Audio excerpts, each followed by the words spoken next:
section on juvenile history. Okay. We'll do that after. Thank you. You don't have to turn on. All right, Mr. Jones, try to keep your voice up, okay? Yes. As much as it kills me to be here today, I have to be the voice of my son.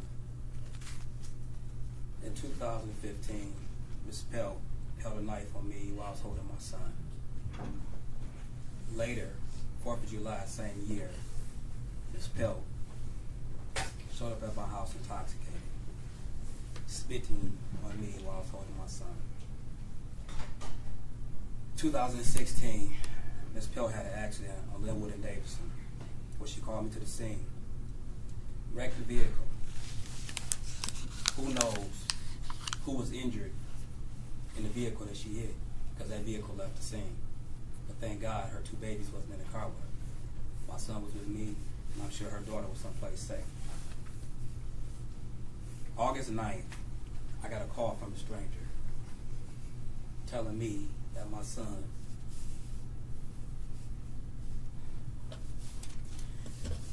was in an accident.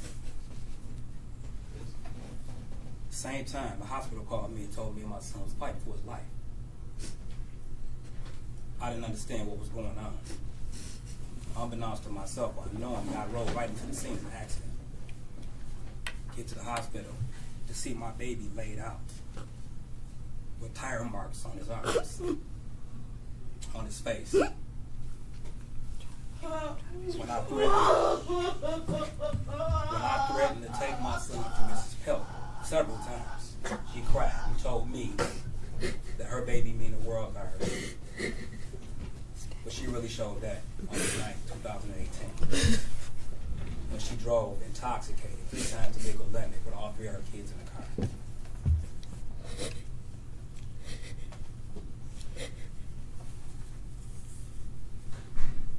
I don't know what else to say to this point. I don't understand none of this.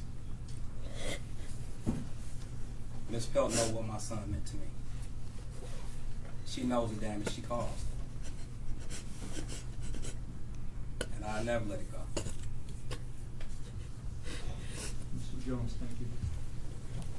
Mr. G, anyone else? No, Your Honor. Anything you want to say? No, Your Honor, we just asked for the follow. All right, Ms. Carson, anything you want to say before I impose on? Your Honor, I would ask the court to follow the agreement, and I would also ask the court to consider, I'm retained, not ordering any attorney fees, of course, and additionally, lowering court fees. My client has very little educational and employment history. Okay. Ms. Pelt, anything you want to say before I impose on? Yes. Try to keep your voice up. Court reporter has to be able to hear you. I want to apologize to my family. I'm sorry. I'm so sorry. I promise I didn't mean it. Y'all know I love my baby so much. I'm sorry everything I've ever put y'all through. Everything. I'm sorry. I'm sorry, and it hurts so bad to even know that his dad is going through everything he's going through. But it hurts me so bad for people to act like I didn't love my baby. He was my everything. It hurts so bad not to wake up and my baby that I had every day not be around me. It hurt so bad that my daughter had to witness her brother in the middle of the street. And I feel like my daughter is going through so much, and it's like one-sided, like it's only one part, one family hurt. My family is hurt too. And I know I hurt them, and I'm so sorry. I'm so sorry to the courts. I'm so sorry to everybody. I'm madly sorry to my daughters. I had to even get them put into this situation and not be with their mama, because that's all they knew. I tried everything in this world to be with my babies, to do everything right, and I feel like I'm getting treated like I did, and I know that was the most wrong thing ever a parent can do. But I did right before then. I tried. I called out. I asked him to help me. He wasn't there to help me when he asked for custody. It was like he was taunting me, and I lost my parents, so I don't want nobody taking my babies. I needed them. It wasn't just like I wanted my babies. I needed my babies. And I'm not the same no more. I don't think the same no more. I don't even talk the same no more. I don't like that I'm being put out there like I'm just a neglective parent. And I know it was wrong, but I did everything right by my kids. Tried my hardest if I didn't. But I apologize to everybody it hurt. Michael family on his dad's side, my family, and anybody that loved Michael. Thank you, Your Honor. All right, Ms. Pelt, you do have to understand that you made some really bad choices in this case.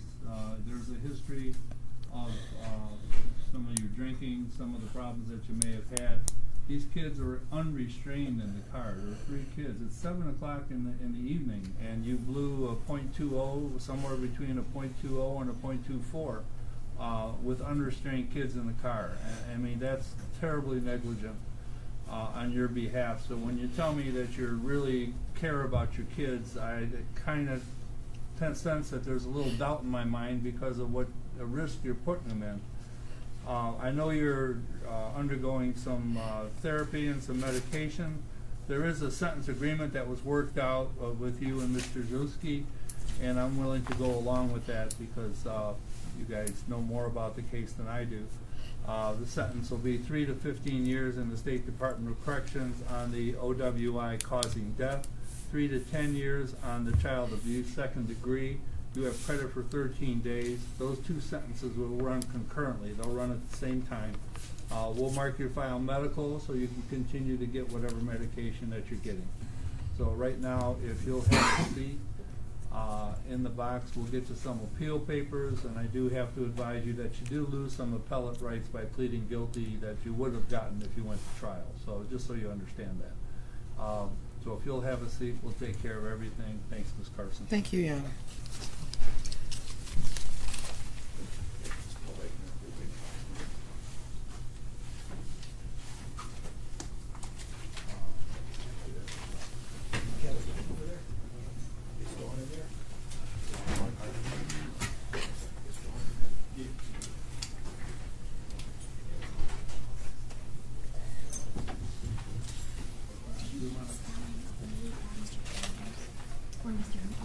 First name, is that Mano? Yes, L-O. Thank you. Okay, I'll look it up, yeah. Thank you. You want to make a statement?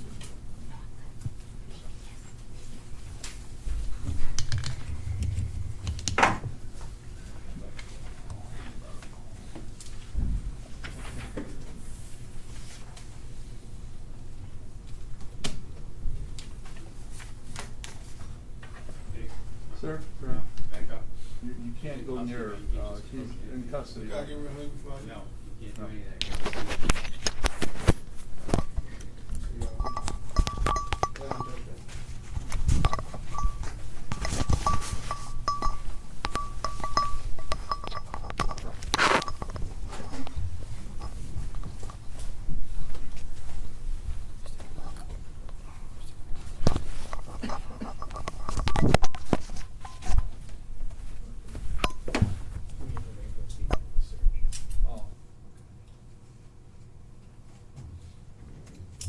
Right now, we're just waiting for a female deputy to search her, and then we're going to take her back. So that's about all that's going to happen right now. Thank you.